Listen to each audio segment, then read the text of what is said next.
Come and ride along with Hawkeye and Jeannie, as they continue their journey on the road in a converted cargo van, visiting cities, communities, towns, and other places of interest to determine what is really going on in the aftermath of the COVID-19 pandemic.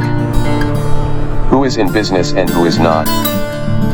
What is the new normal way to live? Then report back to you with these videos. That is what Hawkeye's Tales and Trails is all about. I am Delmer, the narrator.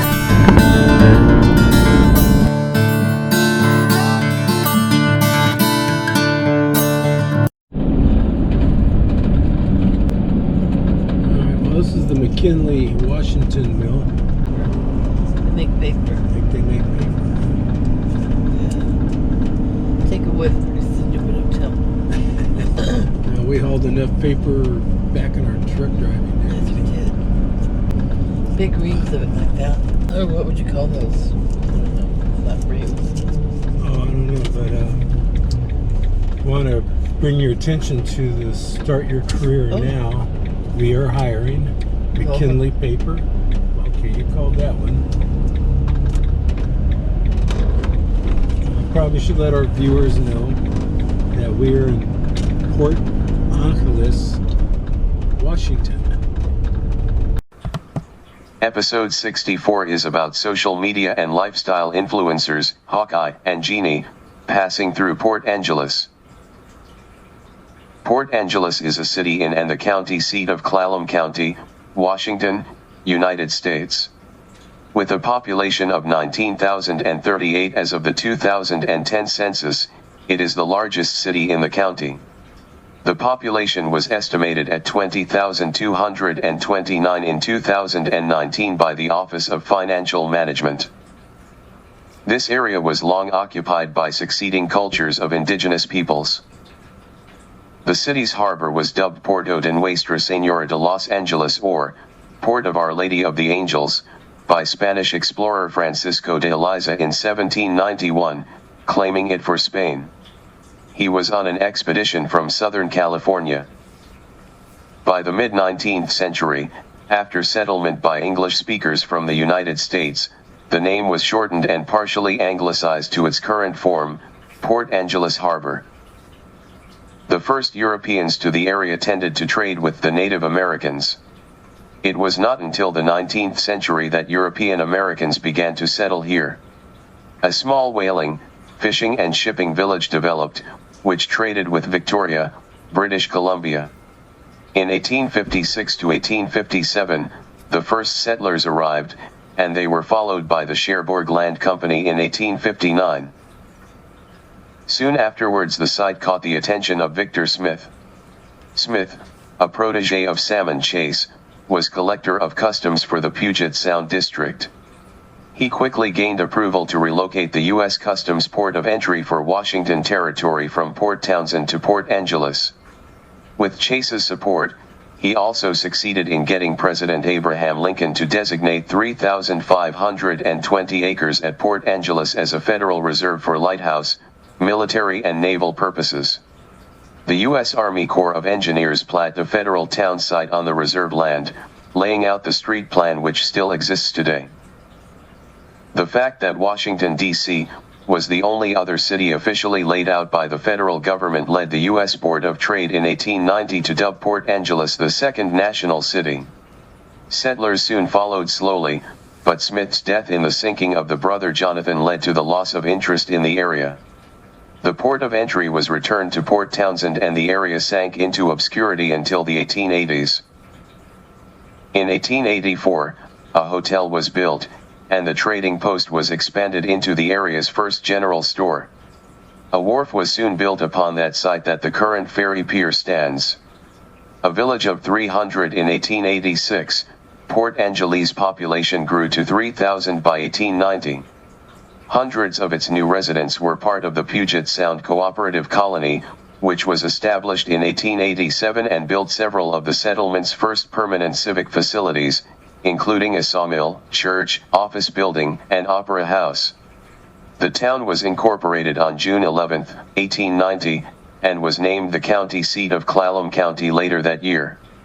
A depression a few years later was weathered and the town continued to grow into the new century. In 1914, large-scale logging began with construction of a large mill and a railway connecting the hinterlands to the mill. Other mills were soon built, and the lumber and pulp mills supported the economy of the area until well into the century.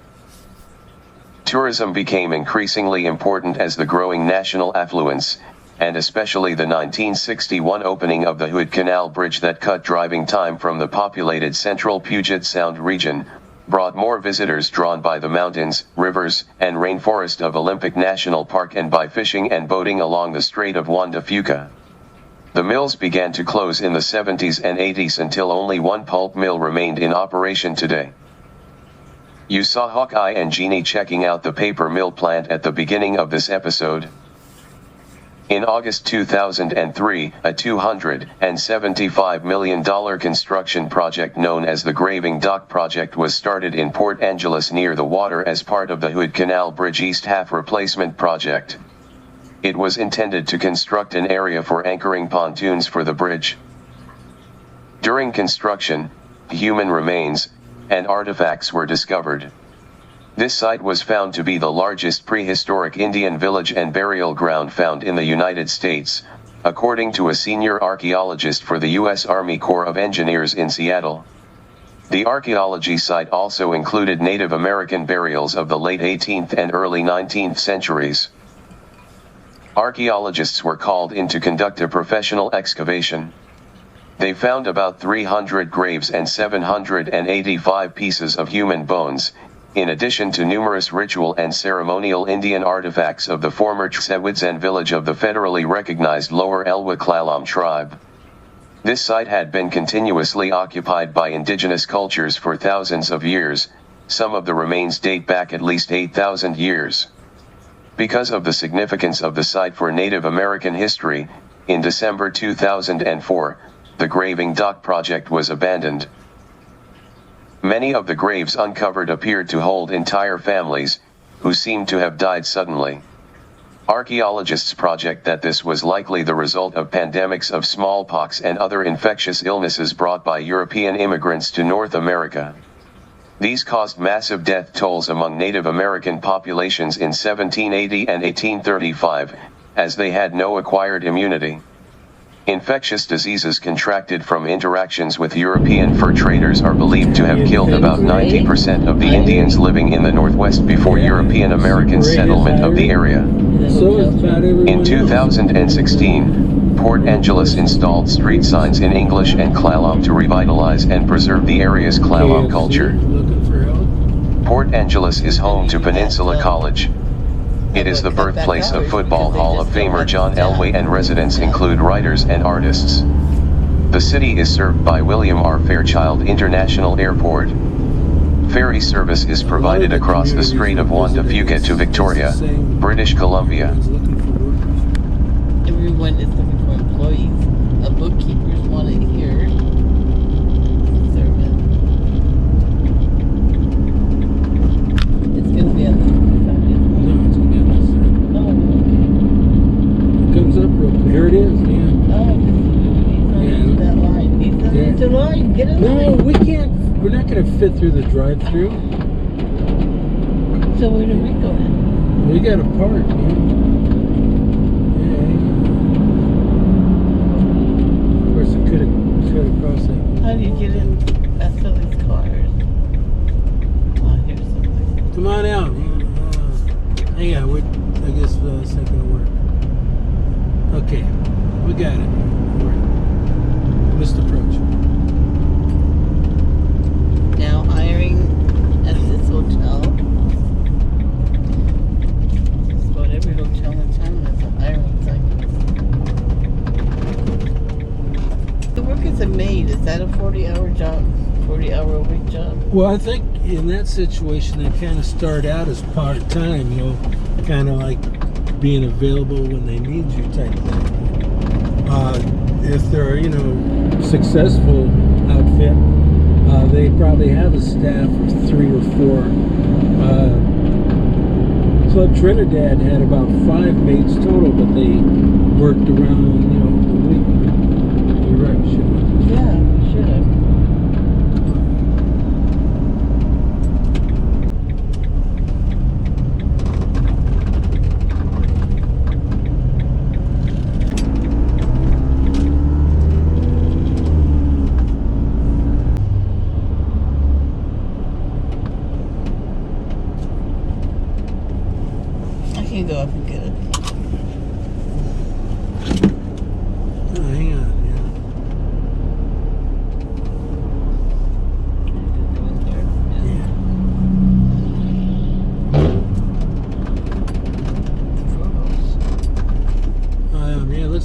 drive-through only, though.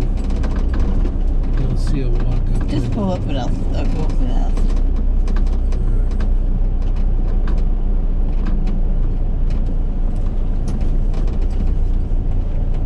Park right there. Well, until you get on a full parking machine, and I'll come down with you. There's a truck, you think?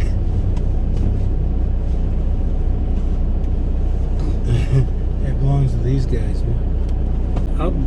I'll be there in a second. Yeah.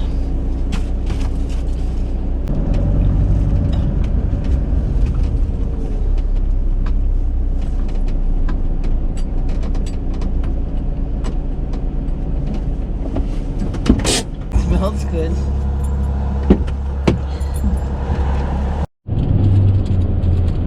Okay, we're recording.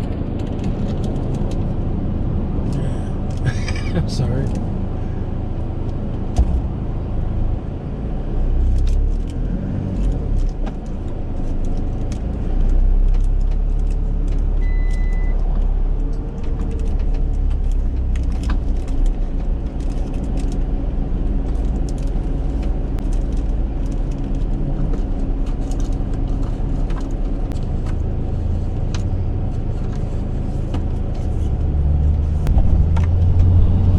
Before the first Frugals came to be, Peter and Sheila Stewart performed a comprehensive analysis of the hamburger industry. Consumer trends, traffic patterns, demographics, menus, and building layouts were all extensively analyzed. An insight emerged: a disproportionately high percentage of customers preferred to purchase their meal from the drive-up window. With the importance of convenience and efficiency in mind, the concept of a double drive-through was developed. The new layout would allow for faster service, lower prices, increased volume, and lower overhead costs. When this innovation was combined with fresh, never frozen beef and other high-quality ingredients, the Stewart's dream was realized and Frugal's was born. They're moving up now. The first location was opened in Port Angeles, Washington, in June 1988 and was immediately popular. It was followed in September 1990 by a second unit in Tacoma, Washington. In October 2000, operations began in Auburn, Washington. 1 year later, another unit was successfully opened in Kalispell, Montana. Each location has garnered a loyal following due to its dedication to simplicity, efficiency, quality, and service.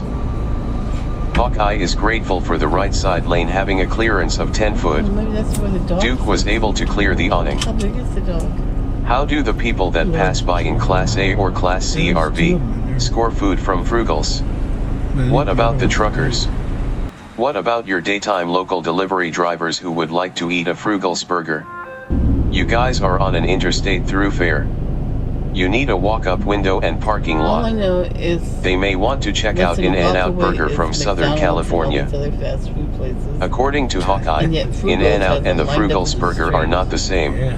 I'm going with Both that. are great in their own unique ways. It's okay. We're going to take the outside lane.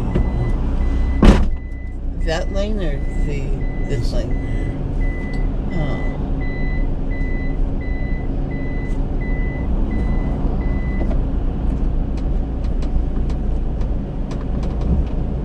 And they're even open on the 4th of July. Public's gotta eat. Frugals, of all the word names to call them. The quarter-pound fresh beef. What are you gonna get? Award-winning burger and shake. I thought you would have got a pulled pork. You like all that stuff. Well, I want their signature sandwich. I don't know. Them. Well, up there on the... Let's turn this in order to feel comfortable about that. Can I read the menu? Get up here. Yeah, actually, we're going to record the menu. Okay. Put the blue cheese on it.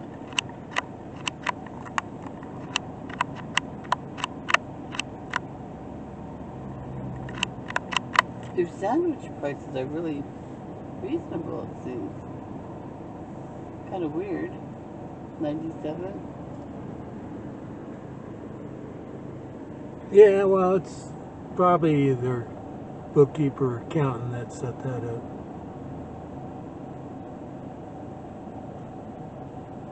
I'm going for the number 3 combo.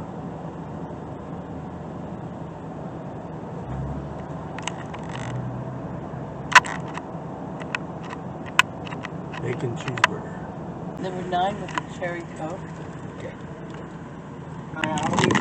Yeah, can I get a number 3 with a chocolate shake and a number 9 with a cherry Coke? And a raspberry shake. Oh, and a lavender shake. Raspberry. Raspberry. I got a number 3 with small chocolate, number 9 with small lavender, and medium cherry Coke. Is that correct? Yes. Yes. Where's your chocolate shake? 23.54. Thank you. You sure you got what you want? You got a raspberry shake for me? Yeah, I heard that. Chocolate shake. I'll do the lavender. Oh. On both. Yeah, you can sample it. Okay, just so the viewers know, we're kind of concerned about clearing that awning. Their signing says we should. Okay, hurry up, guy, while we still got some battery going here. Wow, not too bad. Whoa. Make sure we get some ketchup, okay? Okay.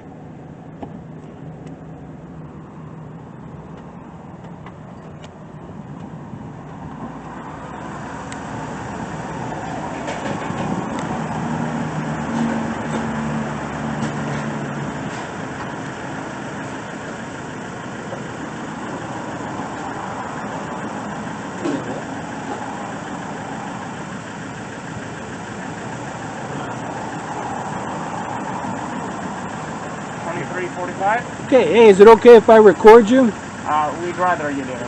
Okay, I just wanted, from first time I was wondering if you'd give me a quick rundown on Frugals, but that's all right. I respect that. Thank you very much for watching our videos. We hope that they are somewhat interesting. Our goal is to show people, places, and events that you may not normally get to see, hear, and how the COVID-19 pandemic may have affected them. We would like to mention that as of this time, Stray Cat LLC, Stray Cat Productions, or Hawkeye, Jeannie, or myself have not received any compensation or consideration from this entity or any other business that we have showcased on any of our episodes. Our videos are amateur, unscripted documentaries of Hawkeye and Jeannie's travels. Please share our video with others. Please click the like or the thumbs up icon. We need 1,000 subscribers to be monetized by YouTube. Click on the round icon to subscribe and be notified when future episodes are available. It is our recommendation that if you are new to Hawkeye's Tales and Trails, start with episode 1. I am Delmer, the narrator.